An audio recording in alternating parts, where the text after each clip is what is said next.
Cameroon, Bandung, Africa, Bandung, to the world, Bandung. Your Bamenda man, your Ekuna man, your Guiman, your Bakuri man, I'm proudly so your anglophone brother. L'homme le plus noir de la terre, c'est moi. Oui. Le Nzé. Mais Eto'o-Fils est visionnaire. Hein? Vous pouvez l'aimer ou détester, c'est de votre droit, mais il est visionnaire. Il a une longueur d'avance sur ses adversaires, sur les détestateurs, sur ceux qui font dans le bâti. Longueur d'avance. Lors de sa présence dans cet événement de Mbo à Paris, c'était à quelques heures de la finale de la Champions League que Paris a gagné contre l'Inter de Milan. Il a fait son apparition dans cette salle. Et il a dit des choses.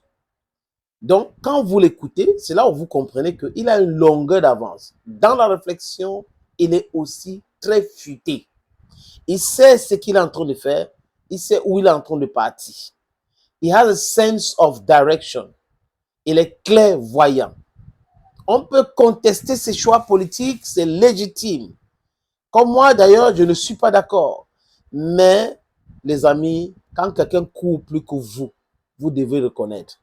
Ce n'est pas en le détestant à chercher les petits complots, les buzz inutiles, les histoires de détournement que vous allez arriver quelque part. Il avait déjà dit que les gens ont voulu qu'il utilise l'argent de la Fédération camerounaise de football comme son propre argent, partagé à tout le monde. Certains lui ont demandé 400 millions pour le laisser tranquille. Les ex-employés ont demandé 200 millions. Donc les gens sont là en train de demander des millions, des millions, des millions tous les jours. Et comme ils refusent, on va la battre. On a tel document. Les amis, il ne se rend pas compte que le gars avait une longueur d'avance. Il les connaît. Il pose des actes tout en respectant la légalité. Et certains d'entre eux se disent que non, c'est pas une prise de tête qu'il a pris. Match truqué, il a gagné. Paris sportif, il les a battus. Vous voyez un peu? Il ne va pas entrer dans le COMEX de la CAF. Il est entré. Vous voyez? Tout cela démontre qu'il était très bien préparé pour ce qu'il est en train de vivre aujourd'hui. Et je suis sûr qu'il était aussi préparé du fait que, à force de dire non à ces gens-là, les corrompus, les braconniers, on devrait venir le perturber. I think this guy, he knew where he was going to. Les amis, je vous suggère d'écouter Samuel Eto'o-Fils. Je lui dis, président, cher aîné, vraiment, vous êtes un grand enfant de notre continent, mais ce que vos équipes sont en train de faire n'est pas juste. Mais souvenez-vous, je vous ai vu il y a un peu plus de 2 ans à Doha, je vous ai demandé de me supporter, que j'allais gagner les élections. Vous n'avez pas dit un moment. Je les ai gagnés. Et je vais vous dire autre chose. Je serai au comité exécutif avec vous.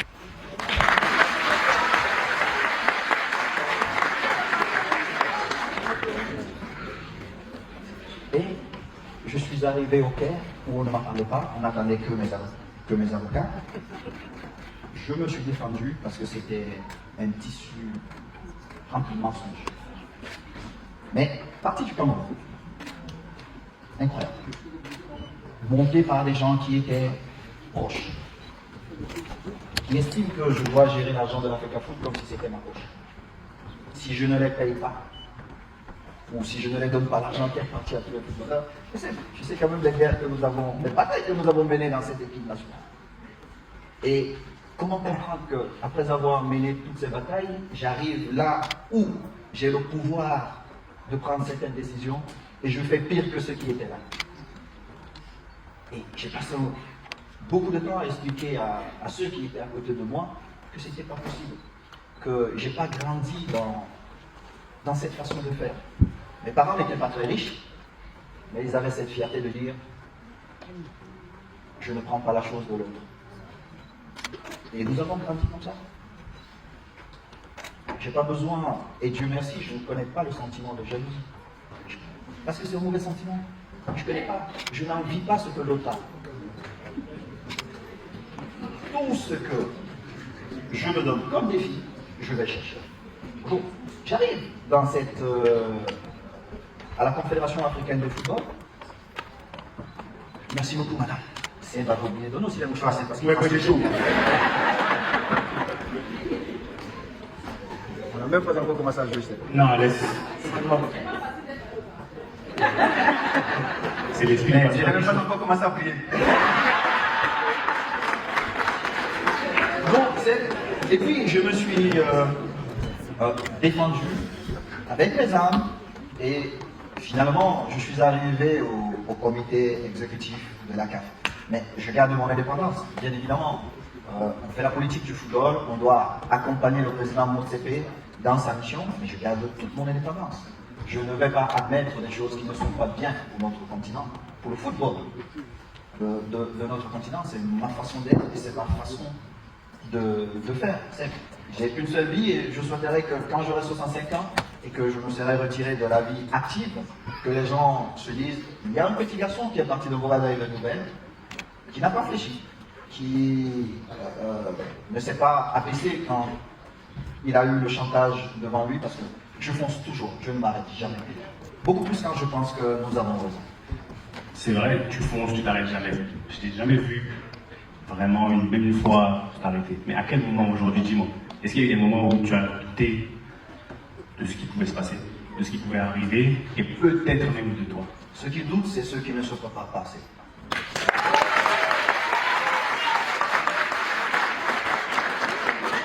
Et je vais te donner un petit secret de la vie ici.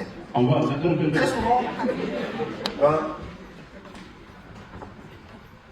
quand on prend des décisions, peut-être là j'ai eu l'AG de la Fédération camerounaise de football, nous avons pris certaines décisions qui ont été commentées, mais les gens ne comprennent même pas ce qui est en train de se jouer. Il y a quelques semaines, ils se diront, ah, c'est vers là où il allait. Parce que les gens ne comprennent pas. Les gens ne comprennent pas. Ce que nous avons fait il y a quelques jours, c'est le travail d'il y a 6 mois. Les négociations avec la FIFA, monter et descendre dans les avions pour l'intérêt du football camerounais. Et quand on arrive, je dois présenter ça devant les vrais patrons du football camerounais qui sont les délégués. Et dire, voici ce que j'ai négocié, voici ce que j'ai obtenu, voilà vers où je suis en train d'aller, donnez-moi le mandat de continuer la route. Et dès que j'ai le mandat, je fonce. Mais ça se prépare bien avant. On dit souvent que c'est quand l'opportunité rencontre la préparation que le succès arrive, toujours. Un jour, tu m'as dit, parce que j'ai passé des soirées dans sa chambre, à l'écouter parler, à le regarder. Un jour, tu m'as dit, mais un bon boc, pour ceux qui comprennent. Il m'a dit, garde toujours un œil ouvert, un œil fermé. Il m'a donné beaucoup de bons conseils. Et tu m'as dit, petit, on va travailler comme un noir. Pour vivre comme un blanc.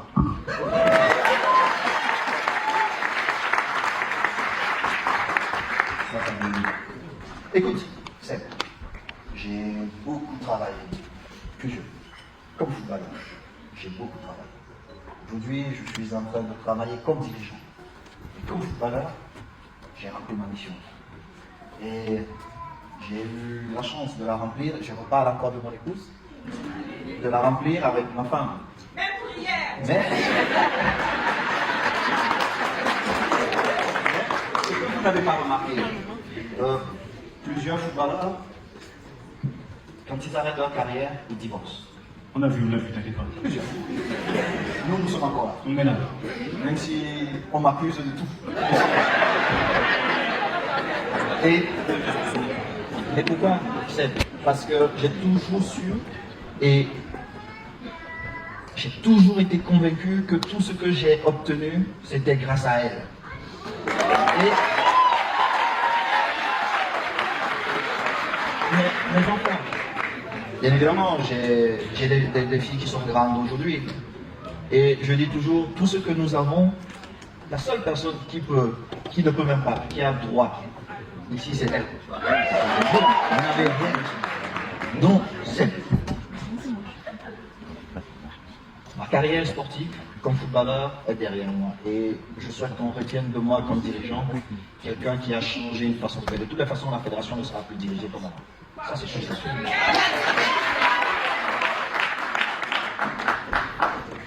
Et après, ma carrière m'amènera jusqu'où? On verra.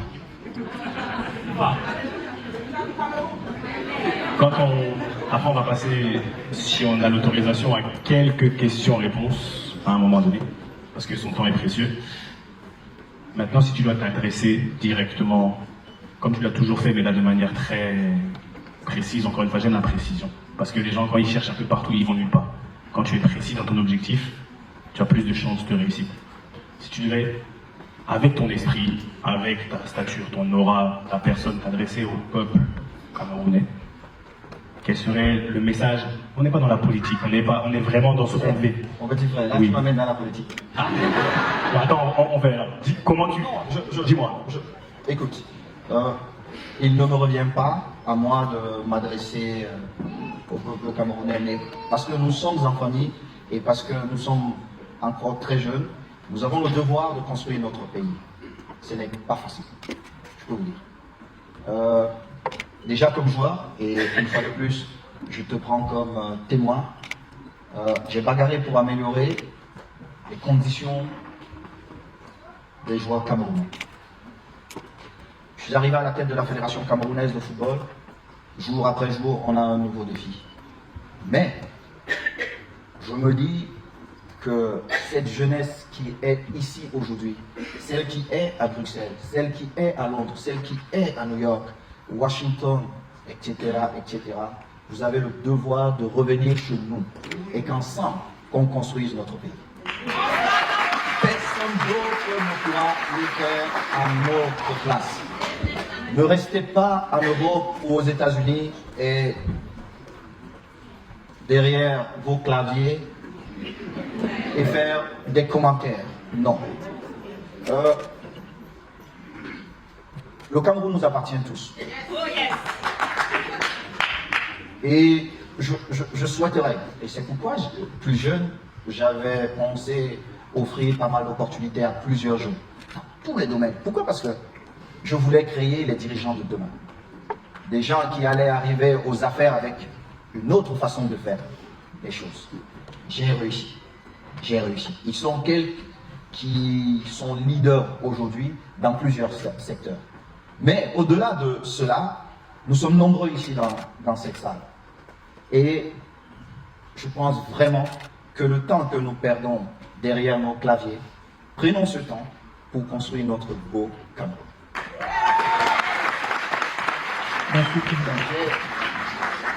En tant que président de la fédération, j'ai parcouru tout le Cameroun en un peu plus de 3 ans. Le Cameroun est beau. Les gens veulent. Les gens veulent voir leurs conditions s'améliorer, ce qui est normal. Nous aspirons tous à ça. J'ai une charmante dame qui est dans la salle, qui fait la politique. Après, nous allons pousser nos leaders vers l'excellence. J'ai une charmante maman qui est ici, qui est journaliste. Et je me dis toujours, ne perdons pas notre jeunesse pour des choses qui ne nous intéressent pas, chers frères et sœurs. Nous perdons beaucoup de temps, nous perdons notre jeunesse juste à critiquer les autres, sans être dans l'action de faire. J'avais dit une phrase que plusieurs personnes répètent très souvent. J'écris l'histoire, vous la commentez. Écrivez votre histoire et laissez cette petite minorité, parce que c'est vraiment une petite minorité, qui ne veut pas voir les choses avancer, qui n'accepte pas que les choses peuvent changer. Par contre, qui profite financièrement de ce que les autres font. Écrivez votre histoire. Nous avons ça en commun, parce que votre histoire, elle est la mienne.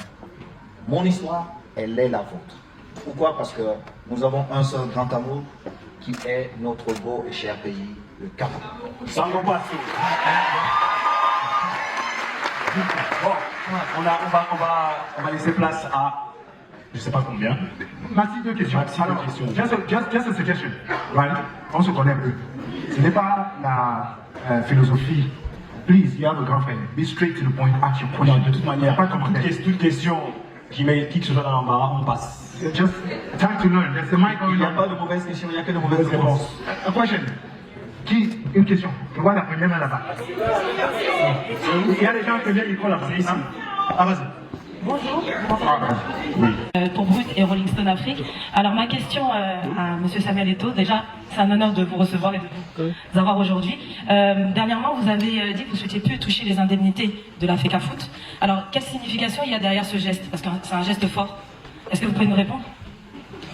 Je ne l'ai pas dit dernièrement, je l'ai acté dernièrement. En réalité, je vais vous dire, le salaire d'un président de la Fédération camerounaise de football est de 3,5 millions de francs CFA. C'est ça le salaire du président. Après, vous avez des avantages, loyer, gardiennage, etc. Vous pouvez vous retrouver à 6 millions le mois.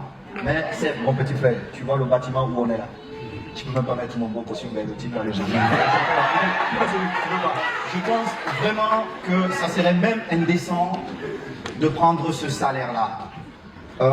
Peut-être quand nous aurons terminé le nouveau bâtiment qui vous mérite, qui mérite l'histoire de notre football, je songerai peut-être à prendre un franc symbolique, peut-être pour aider les autres.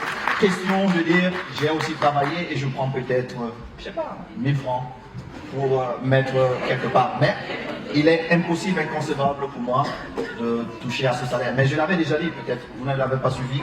Pendant ma campagne, j'avais dit, je ne toucherai pas au salaire qui est prévu pour le président. All right, thank you. You have a question? African Aviation Professional Association. Je n'ai pas une question, mais une doléance parce qu'on se retrouve en famille. Je suis dans mon domaine qui est l'aéronautique en Afrique. Je traverse les mêmes étapes que vous.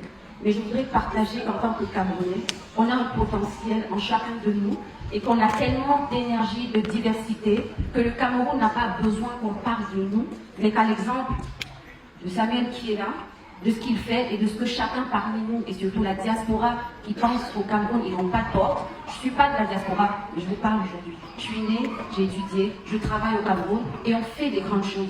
Donc si on peut rattraper ce temps et ensemble dans tous les domaines, que ce soit la santé, l'immobilier, l'informatique, rentrer dans nos propres villages comme je le fais chez moi, on sera plus grand.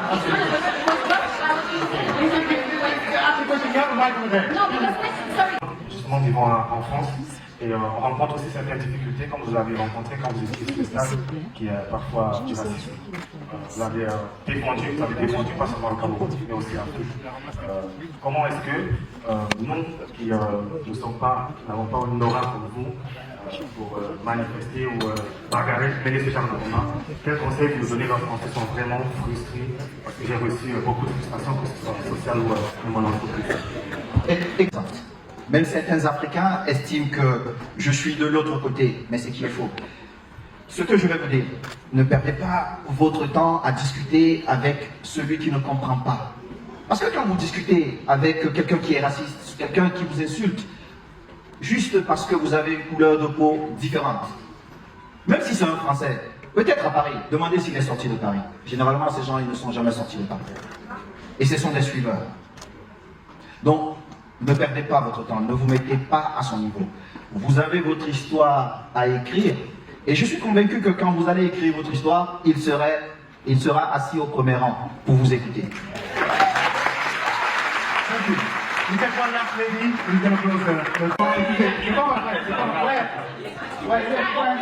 question rapide, pour M. Samuel Eto'o. Étant donné que moi je suis dans le domaine de l'entrepreneuriat, c'est quelque chose qui me passionne, et je suppose que vous aussi, moi Paris fait un mélange entre les différentes activités et l'entrepreneuriat. J'aimerais savoir quelles sont les plus grandes leçons de leadership que vous avez apprises sur le terrain, que vous appliquez aussi sur vos différentes activités telles que la présidence à la FECAFOOT, ou même dans d'autres business ou d'autres projets que vous avez en parallèle, qui peuvent nous aider à nous, jeunes entrepreneurs, à, je ne sais pas, demain, pouvoir les utiliser pour être aussi les meilleurs comme vous l'êtes. L'échec avec cette mobile, parce que c'est un très très bon business. Mais nous avons échoué pour deux raisons. La première, c'est que j'étais trop connu à la tête de cette entreprise dont je faisais peur. Et la deuxième, c'est que je n'étais pas sur place. Et puis, il y a une autre, c'est que je ne maîtrisais pas totalement mon business. Donc j'étais entre les mains des gens qui m'expliquaient peut-être que ce micro, en utilisant d'autres termes, coûte peut-être 100 000 € au lieu de peut-être 200 €. Alors je suis reparti à l'école. Quand j'ai arrêté ma carrière, je me suis donné du temps, je me suis accordé du temps. Je suis allé apprendre, comprendre. Amen. Après, quand vous êtes dans l'entrepreneuriat, il y a la gestion des hommes. Elle est très importante. très très importante pour vos résultats. Parce que il faut créer une situation de confiance entre vous et vos collaborateurs.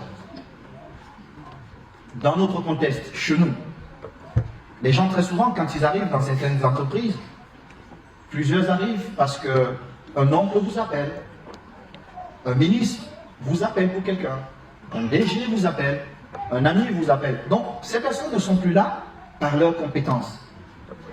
Pourtant, elles sont même peut-être compétentes. Il faut amener ces gens, si vous acceptez de travailler dans ces conditions, à dire non, non, non. Malgré le fait que, moi je vous ai pris parce que je trouve que vous êtes compétent ou compétente. Et j'ai besoin du résultat. Si vous ne pouvez pas produire, pourquoi je vous paye un salaire? Produisez, je vous paye. Et créez cette confiance entre vous et vos collaborateurs. Et dites-vous que les vrais projets se mènent en silence. Quand vous me voyez faire le bruit là, c'est que j'ai fini. Give me 1 minute. Il y a des... You have me time for say. There we go. And because Bonjour à tous, bonjour Monsieur Samuel. Je suis Amanda Karoui, CEO du Privé Groupe et directrice générale du journal Messager. Voilà, j'ai une question, mais comme on ne parlera pas de politique aujourd'hui, parce qu'on sait très bien que c'est un sujet qui dérange, on va... Qui dérange qui? Est-ce que c'est pas ça qu'on parle de politique ou... Mais écoutez, c'est notre histoire. Je pense qu'il y a des choses que nous ne pouvons pas exposer chez les autres, parce que nous sommes chez les autres et que nous pouvons débattre chez nous, et c'est normal. Le véritable problème, c'est qu'on ne débat pas sur des choses qui sont normales. Donc je vous ai dit que vous supportez le ma charmante petite sœur. posez votre question. Ça, mon grand frère. Posez votre question. C'est ça que vous êtes très actif sur les réseaux sociaux. Vous êtes le premier influenceur qu'a demandé, vous le savez. Quel est le prénom ou le surnom que vous préférez, Titi, le pasteur ou le Évidemment.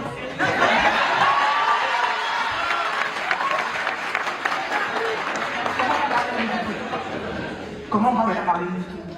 Écoutez, c'est une sœur camerounaise qui a ses opinions.